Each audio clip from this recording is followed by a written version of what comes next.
All righty. So today, Wednesday, December 17th, lot of different stories yesterday. I think probably the biggest one is Tesla. We're watching this thing, and it continues to break, right? We've put a number of lines on here. Try and track where this thing is headed. I don't want to jinx it, but it does feel like it's headed for 500. It had a really big day yesterday. It was up 14 points, almost 3%. The other story, I think, in Tesla, and we had a pretty good day yesterday, and we're actually having a pretty decent day this morning, despite the overall market taking a bit of a dump. I think the story here in Tesla, as you look out, and I'm in January here, you look out on these strikes in the options, and there is just an enormous amount of open interest being built, and more importantly, look at that 500 strike. 43,000 contracts out there at the 500 strike in January. And they are just loaded. They are just loaded for bear on those. So very interesting, I think. Now, open interest doesn't necessarily guarantee any kind of gravity, so to speak. But at this level, at a 490 handle, and these being about 30 days away, and it only being little less than $10, it's a pretty good probability that it is going to, in fact, blow out above 500. But then you even look. I'm looking all the way out, and here's just January, 30 days, and there is even a ton of open interest out here in the 600 handle. Here's 35K at 600. Now, likely at strikes like these, and when they're this far out of the money, the likelihood of it hitting that is pretty slim. Likely what's going on, although there's a lot of open interest out here for it. I mean, if I had the capital, I was long some stock, I would take a stab out here. Especially if it breaks 500, I would take a stab out here and sell some calls at 600. But the problem is that there really is no volatility in Tesla at all. It's almost non-existent, even implied. You're talking a stock that, for the most part, can really get elevated at times. You look back at the historic volatility, and this thing, really can actually paint the tape. Look back in March and in April, this thing was banging in 120s. And I've seen it get up in the 60s and 70s. Recently, no, but then again, no. But you can see I have some shares at 190, a whole 5 shares. This is an IRA. But nonetheless, and here's your old good old faithful Fibonacci's, which are nothing but look, they're mental masturbation lines, folks. Don't wrap your head around Fibonacci's. Really, the only reason why I use them is I use them for psychological reasons. Anyway, that's the story. I think that was actually the biggest story yesterday. There weren't many, but that I thought was very interesting. The fact that at that 500 strike, and I was interested to see what the open interest was going to be today. 43,000 contracts out there at that 500 strike. So there is a lot of money chasing this. I don't know what the notional, you can do the math if you want.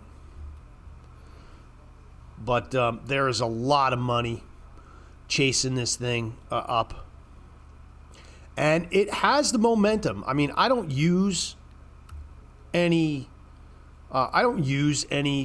dopey indicators. And look, I know there's people who use them and put them on. I don't use I don't use Bollinger Bands. I don't use RSI. I don't use MACD. I used to, folks. Many moons ago, I used to. And honestly, what is going on? Why does this do this? Honestly, look, and take this from somebody who's got going on 36 years of experience doing this. When I was using those, they looked great, and I really thought that they gave me an edge. And after using them for a number of years, I realized that they're nothing but eye candy. They're garbage. They're absolute garbage, all that stuff. Because you could see something, you could literally see something be overbought on an RSI or a MACD or whatever the indicator is, and you could see it that way for weeks. And so what good is it if it's only giving you something that's going on at that moment, and it's really not giving you any indication of a sell-off or anything, it's obvious, right? At this point, you would almost expect Tesla to kind of have a pullback here, right? I don't need an RSI to tell me that. I'm sure if I put it on here, I'm sure the RSI is off the charts on, or a momentum indicator.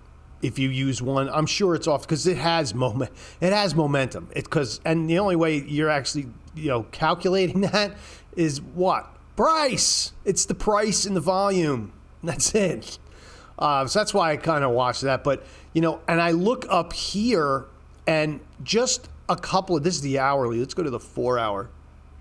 And this is why I kind of, think Tesla is not only going to blow out 500, and I have to say, full disclosure as well, if and when it does go over 500, I will definitely be looking to, put on something small short up there. Because I think not only do I think 500 is significant, and I do think it's actually going to go much higher than 500. I also, I'm a trader and I've seen these things, also believe it may be a bit of a signal for a lot of folks with some profits, to maybe run for the gate, especially if it happens before the end of the year and it's something people can put off to the beginning of January so they don't have to pay the taxes if it's in a taxable account. So anyway, what I look at in Tesla here, and then this is on the 4 hour, and I think this is more important than anything else, is the amount. Look at the amount of volume that has built in here. And this is actually a buy and sell volume profile setup. The amount of green in here is pretty extraordinary, and it's literally wiped out any selling. And I mean, the selling is just getting eaten up in this run from back here. So if I were actually to focus in on this part here, from back here, where we have this line, from back here all the way up to where we are here, look, there's been some patches, but those patches of selling have just gotten absolutely torn to pieces. And the only real selling pressure on Tesla comes back here in this range, where it did back all the way down here, but it literally on the way back up, it's just eating through it like it's nobody's business. So again, it's going to be interesting. Nobody has any clue whether it is, just because there's all this open interest at 500 on the option chain don't mean shit. It means nothing. Right? It means nothing. No one knows for sure. Because the way to look at it is, for every person who opened one of those contracts up at 500, there's somebody who sold it, right? For every buyer, there needs to be a seller. So there's people up there holding short call options. Let's face it. So don't think that that everyone up there, right? For every person that's up there owning those, there's somebody on the other side of that trade. So remember that. So yeah, so that was kind of, to me, that was the story yesterday. Overall, was Tesla's move, and it was impressive. I mean, I don't know what the volume was. I don't usually watch volume on the day. Because to me, I think that's, I don't know. I kind of find that to be not very important, other than a headline. But there was a lot of volume, and more specifically, there was more volume that I was concerned about in the option market as well. So yeah, so that was kind of interesting in my book. And then also, I had talked about MSTR, which I'm hoping that this thing can kind of make its way back up. I put a mark, an alert at 177.49. That is where I'm going to be looking to short this again,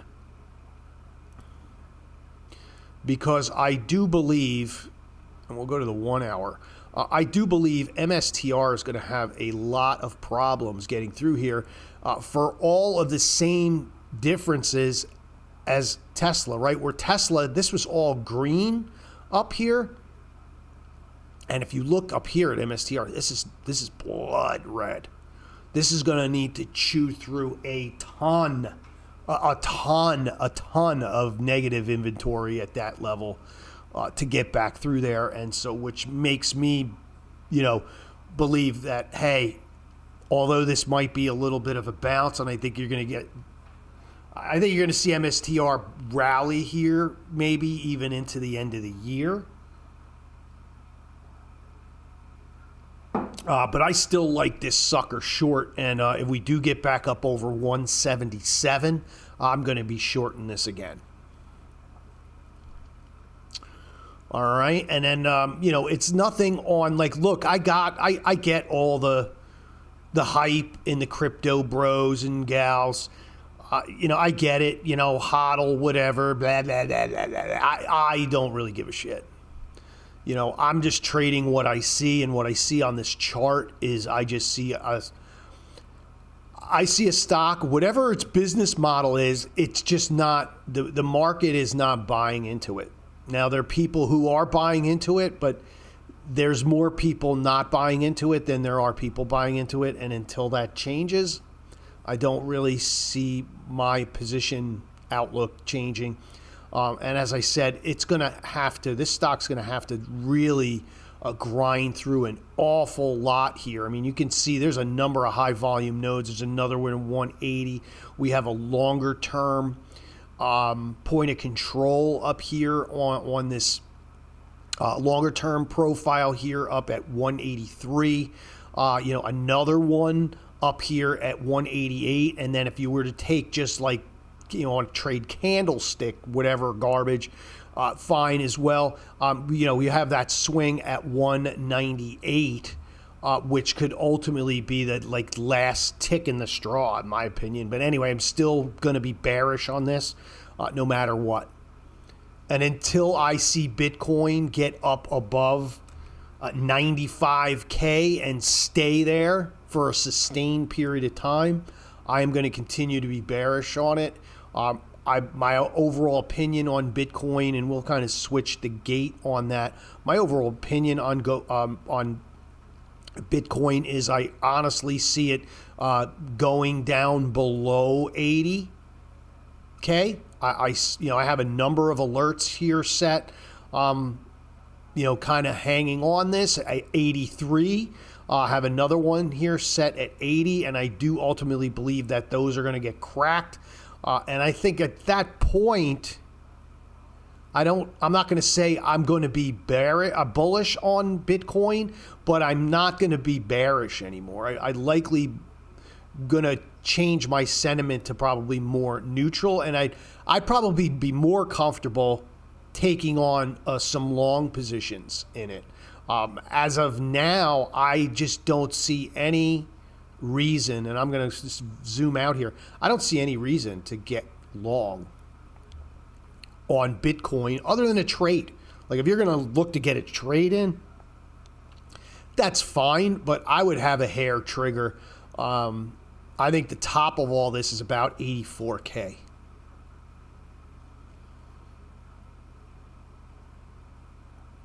We did break this long-term trend line, and we have failed to even get anywhere near it now for literally almost, it's going to be going on it'll be about a full month, I think. Yeah, here's November 17th.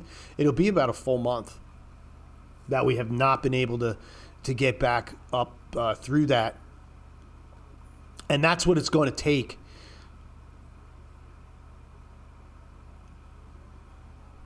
My ultimate target is 74. Okay. So there you go. There's my kind of analysis on Bitcoin. I'm not going to look at it any further because to me, I don't think it warrants any more discussion, quite honestly. I think there's no there. There's no sexiness left in any of the crypto space, honestly, folks. It really has become, and at least this year, it has really become a very dead, uneventful asset. Let's face it. And I know all things got to go through their peaks and valleys, but I don't ever recall in the last, since 2017, 2016, even when it kind of started coming out more publicly, where you had like the space in general, like even the influencer space kind of hit the social media circuit. I haven't really seen it like this, where it's been so lacking in incentive. And it's kind of surprising because you have an administration and an SEC and everything else that seems to be very tied to these markets, and it just seems to not be catching on. And I believe it has more to do with that these assets are not what everyone expected them to be. So anyway, and the fact that they call it coins, I think that is kind of ironic because they're not really coins. They're digital assets. So anyway, there you go. That's all I really want to talk about there. There's a number of things that are moving here. There were a number of earnings.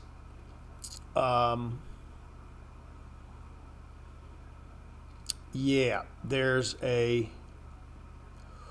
looks like GIS, which is, they had earnings this morning. General Mills, like there was no there was really no trade.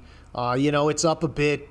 This stock overall, if you kind of look at it, it's been actually lousy, in fact. And it really isn't, it's not even just General Mills, it's this whole entire space has been absolutely lousy, like anything really in the food business. And if you were to look at this from a technical perspective, this is a pretty classic Head and Shoulders pattern where we've kind of based out at the bottom. I don't know, quite possibly maybe this is the bottom. I don't know, but it is a classic Head and Shoulders on the daily for sure. And that's never good. So you have that. They came out with earnings. There was a couple others. I thought Lennar was coming out this morning, LEN. I don't see anything. I don't know if it was in the morning or it was after the close. Or did they come out with earnings? Oh, they did come out with it 2 hours ago. Why it didn't hit the tape, I don't know. Anyway, revenue reached $9, and it's actually down a little bit. It's down about $5, which that doesn't surprise me. I did put on something in Lennar. I wasn't expecting to. Let me see what I did.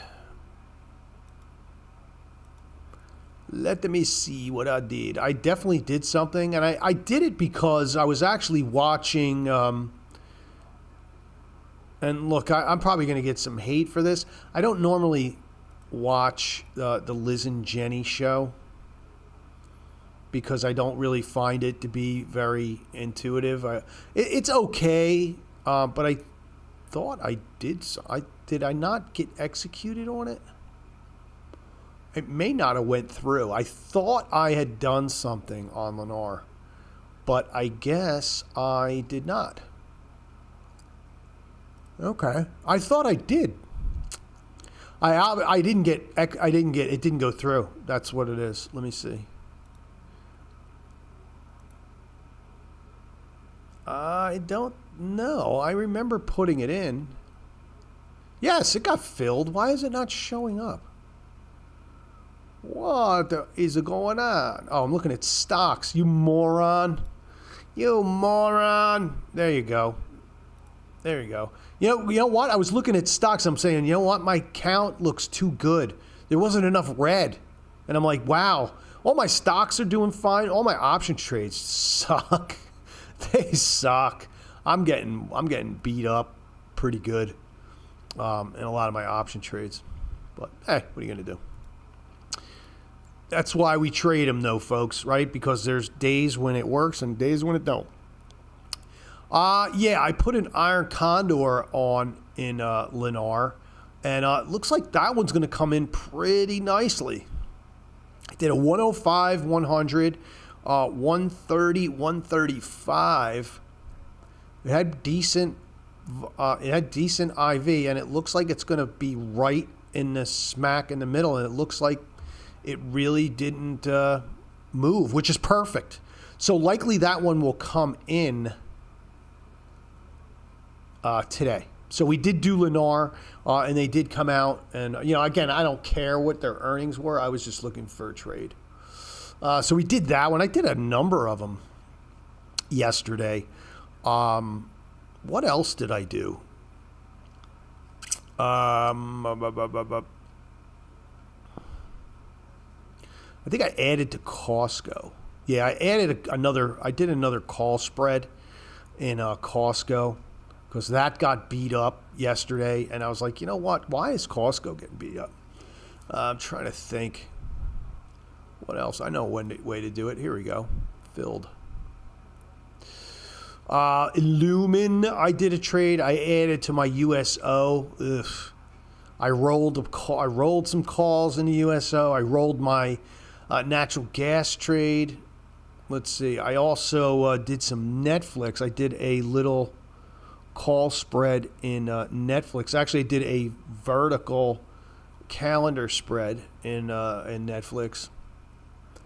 And I put on an iron condor, and I think I did that. Yeah, these I did on the show yesterday. So the Netflix and the MSTR I did get in. And then Lumen, I thought I did more, but I guess that was it. Anyway, the big kahuna today, is going to be Micron. Micron comes out with earnings. This thing has been, to say the least, has been an absolute juggernaut, to say the least. It has just been a powerhouse. It's been a powerhouse. There's no doubt about that. I'm looking at this saying that I think about 223 could possibly be the floor, but let's face it, I don't know. These things have been all over the place. And then the ceiling here, an all-time record highs are 264. So let's go and look at Micron, MU. And I would likely be looking out in January, right? I'm going to stay away from December. December is too close. Now, I would love to do December, to be candid, because look, and let's look at December. But the problem here is that look at December and look at the implied volatility here is 31. To me that's like mouth watering. Expecting a $21 move, but if I go out to January, you can see how much it drops off. I mean, that is a huge difference. You're talking 60 handles.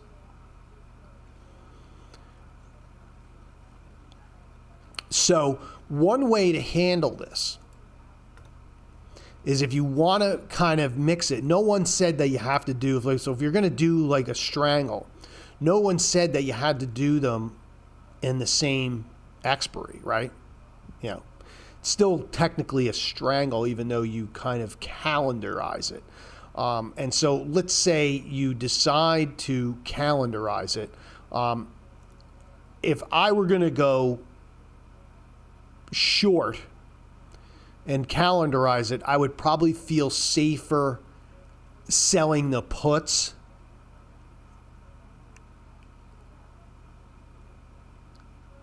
in December than the calls. And so I would sell the 215 in December and sell the calls out in January and probably go up to a 300. Now, this is a pretty stiff trade when you look at the margin, right? Buying power is about $2,400, but enormous amount of theta in here, right? Because we're basically uncovered, right? We're almost delta neutral.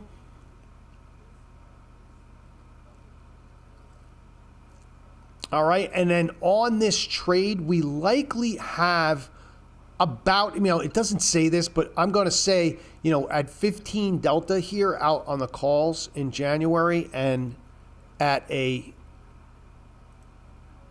17 delta here, you're looking at this at something here that's got probably about a 65% probability of profit. This is where this kind of lands. We will do the little analysis here.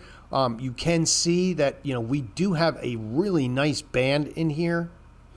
We're out beyond the one standard deviation here on the call side, which is what I normally like. And we are a little inside the one standard D. But again, given where these stocks have taken us and been, I would feel a little more comfortable being short the puts than the calls.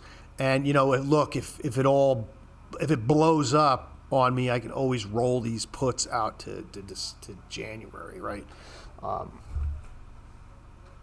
And keep the dream alive. But that is kind of the trade that I like. And then look, if you don't have the capital to do this one, now I think you're going to have to do them 10 wide because I don't think they're only 10 wide up here, so you're going to have to do it 10 wide. If you don't have the capital, cover it. Do sell a call spread out in January and then sell a put spread here in, that's too far, and sell a put spread here in. All right, and then to me, that's a pretty good trade. Look, it's a little stiff using 13, and the reason that the buying power is a little stiffer here is because you're spread across two different expiries, right? You're here in December, so they actually kind of screw you over a little bit on the buying power. Even though technically it's like, look, it's basically an iron condor. And this is kind of what you would do if you do not have the capital, right? And then that puts you right in here. And you can see that it's completely risk defined. And so that's what you do if you don't have the capital. So, and the reason I'm doing that, again, folks, is because of the volatility, right? We have this enormous amount of pent up implied volatility here in the front month in December. I mean, look, it only expires in 2 days. Don't panic. Expires in 2 days. You'll get out of it. Micron's options are pretty liquid. You'll get out. And if you have that much of a problem, just call the trade desk. I've done that before too. Like if I've had problems getting out of something for whatever reason, I just call the trade desk and say, look, man, I need to get out of this. Or I need to roll it, and then they'll guide you through. Not rocket science. And then what I'm doing is I'm actually taking advantage of that short-term volatility, implied volatility, and I'm also doing, giving myself a little bit of time on the call side to be right as well. So there you have it. So there's Micron. So there's kind of one way to slice it. You could do the traditional in January, where it would likely be like the 185, and I'm going to stick to the 300.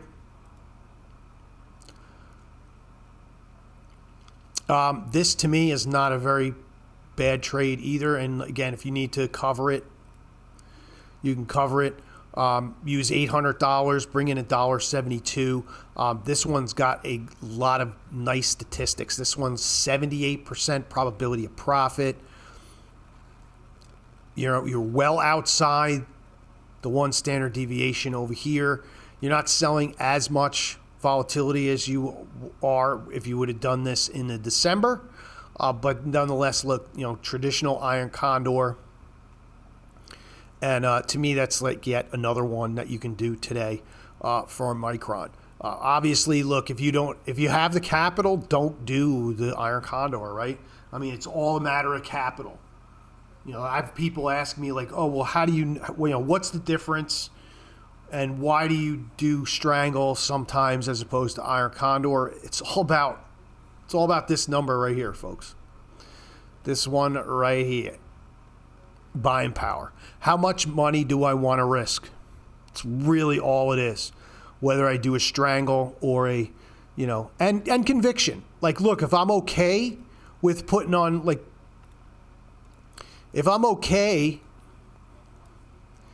using $2,300 to bring in 500, I mean, to me, that's pretty good risk reward. Great theta here. 81% probability of profit.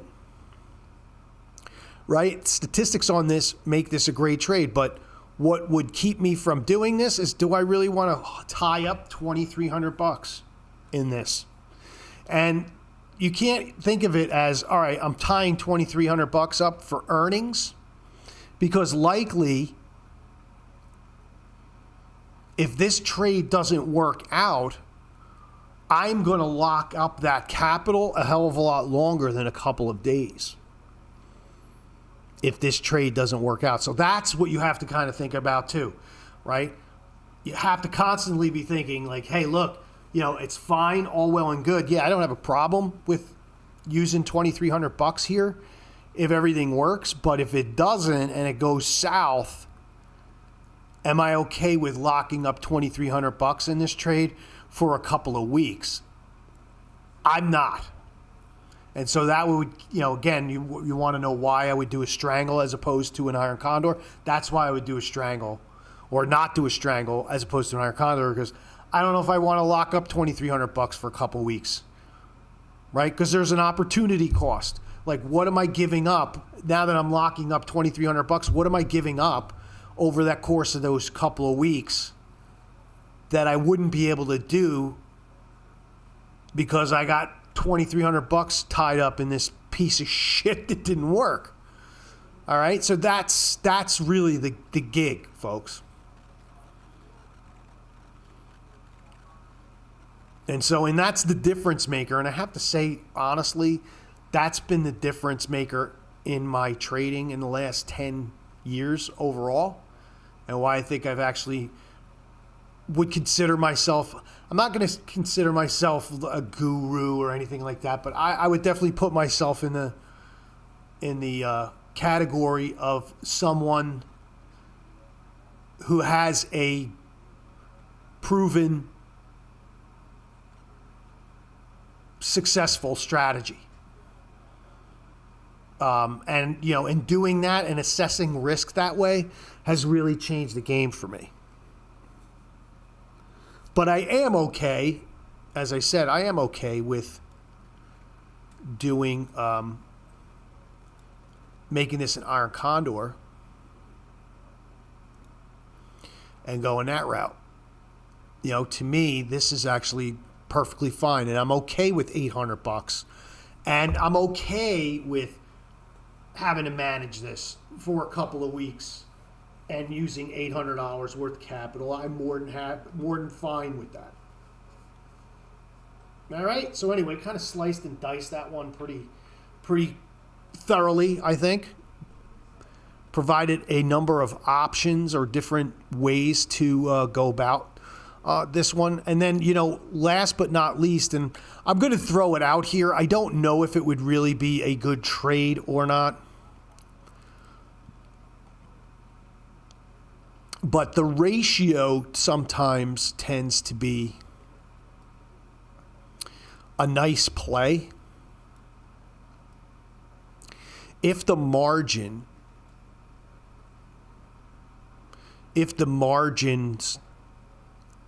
actually back it up. And to me, if, doing a ratio in here, the margins just aren't backing it up. Again, this is a really nice trade on paper, 91% probability of profit, right? It's got all the, and then look, it says max profit of $701. You're not making $700 on this trade. So just be aware of that when you see these numbers on these types of trades, like these ratios, because you're only making even near $700 if this thing literally expires. You can see where the peak of the profitability is here. If literally 2 days or a day before expiry, it's right in this price range. I mean, and that's the only way you're actually getting near $700 for this. And so, just be aware of that number to me is kind of like, you should be looking more in here of this is what you're going to expect to get. But you have an enormously high probability of profit on this one. Good theta as well. And although it says that it's delta positive, this really is a neutral strategy. It is. It's a neutral strategy. But I don't believe that putting up $1,900 on this trade is worth it to basically make, this is to me what you're looking to make at the end of the day is what you took in. That's about what you could expect. And, if I'm looking to only, and that's if this again goes to zero, which it likely won't unless Micron goes to $400. You're likely only going to make $100 out of this, because trust me, if I sold this for $2 and in 2-3 days, this thing goes to $100, I'm getting the hell out. So, but I don't want to put up $1,900. So I just wanted to throw that up there. Like, here's a reason why I wouldn't do this, because look, the buying power to me just doesn't justify the risk. And so that is kind of, I think, it. There's really, Not a hell of a lot to going on. I mean, there's a number of things I see hitting the tape. It does look like looks like some of the AI plays will change that. It looks like some of the AI plays are actually up. I see Hut 8 making a move this morning. Wow, that's up big. Wow, that's going to be good for me. That's up $46. What happened there? Hut 8, major 15. Oh, wow. Major 15-year, $7 billion AI data center partnership in Louisiana with blue chip partners and Google backing. Wow, that's big. That's big. Hut 8 has been under a lot of pressure, right? It actually rallied really big with all these stocks, got up to 58. Then it absolutely got just slaughtered, back down to about 32. We're short a put spread in here. And yesterday, it did not have a good day. I think it was off like three. I don't know if it was yesterday. It was the day before. Here's yesterday. It was the day before. And it actually got pummeled and went down, and I know it breached my strike. So that's going to have, Hut 8's going to have a good day today. Let's put that one up. So anyone who actually bought the dip in Hut 8 is going to be sitting pretty today because, it's up $10. And for a, $36 stock to be up $10, that's a big freaking move, folks. That is a damn big move. I mean, that's 25%. And it looks like that news does have kind of a lot of the other ones making a little bit of a bounce. We got Marvell, we got NBIS, we got Iron. That's also pre-market making a move. So that, as they say, high tide lifts all ships. And that is definitely a little bit of a high tide event. We got Oklo. They're all moving this morning. I did not buy the dip, unfortunately, but look, Hut 8 has had some really good volatility in here. And, to me, it's actually posed a great opportunity to sell. You could sell puts in here pretty well all the way down the food chain here. I don't know if that's really going to remain. I don't know if volatility is going to remain bid in here today. I would keep an eye on it. It is rising, but this move may suck some of the volatility out of this. And that's likely to what happens. So be careful on this one too. Don't just run in and go buy options because you could kind of get caught. You can get caught in a bit of a trap there where you're kind of buying options as volatility is deflating. And that is never good. Because I can't tell you how many times I've talked to people and they're like, hey, look, I bought this stock. It went up $10 or $15 and I bought the options and I think I did everything right. I bought them in the money and all this other stuff. And it went up $10 or $15. And look, my options went up, but they didn't go up comparatively to the price. And then my first comment is, what was the implied volatility or what was the volatility in there when you actually bought those options? And then they kind of give you that blank stare like they don't know what the fuck you're talking about. And it's like, okay, lesson learned here. Look, when you're going to buy options, especially in these stocks like this, when you're going to buy options, try to make a general rule that I am not going to buy options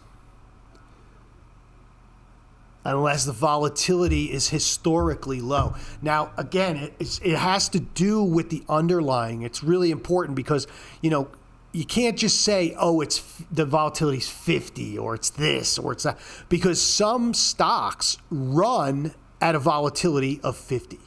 Now, if you were to look at Hut 8, this thing runs at a historical at about 45. is about the average, right? So is it higher than the average now? Yeah. But some stocks will go down in the single digits. All right, but for this, it generally runs around the 40s. So is it historically high? Yes. That's why you can't just put a number on this. So you have to say, where is its historical volatility? Is it higher or low? Was it higher or lower when you bought those options? And generally, it's always like, I don't know.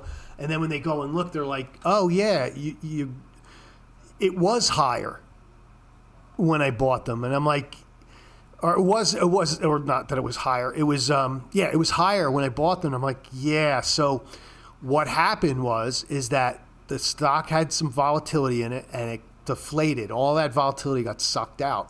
And the volatility gets sucked out in the first place is the options. It gets sucked out. Because options are a function of volatility. So that's how they're priced. And so what happened is you had you had the price go up, but you had a volatility collapse. And likely now it's at or near its norm volatility level. And that's why your options, even though you had deep in the money options, they might have been 90 delta, you didn't see them move relative to the stock because the volatility got sucked out. And so that's why it's always a good word of thumb to say, look, if the volatility is higher than the average for the underlying, sell options. Right? If you're bullish, sell puts. If you're bearish, sell calls. And if it's at the average or norm or lower, you buy them. And that's kind of how that works. So anyway, beware. And it's more reflective in stocks like this because you see how much they move, and volatility ebbs and flows in here pretty dramatically. You can see this. Like even though it's around 40, this thing has really spiked and declined at times. So anyway, that was it. I know there's a bunch of crap coming out at 8:30. Which, I don't know. Again, no news is good news. Good news is good news. Bad news is good news. I don't think any news is really going to be any news. And I don't think anybody really gives a crap. It looks like mortgage apps were down.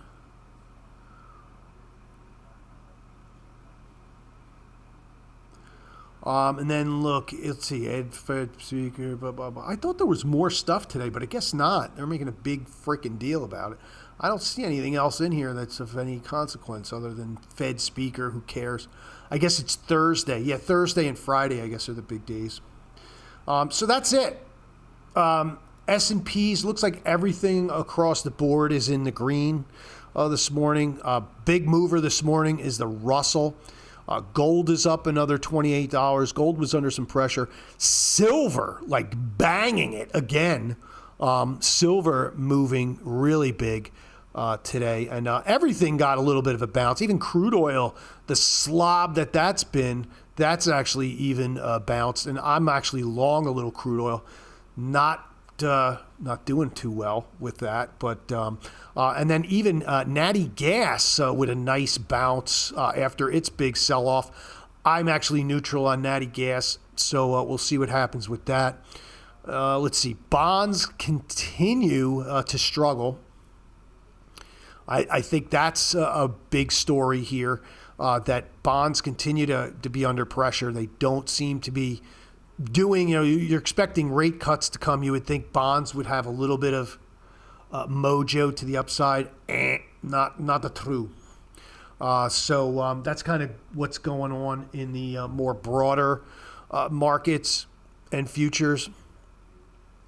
And with that being said, as I said in the last few sessions here, I have not really found any real tradable places in futures. To me, when things are like this, I'm more than happy to sit on the sidelines and kind of be a spectator. All right, so that's it. I wish I had more. We got Micron tonight, which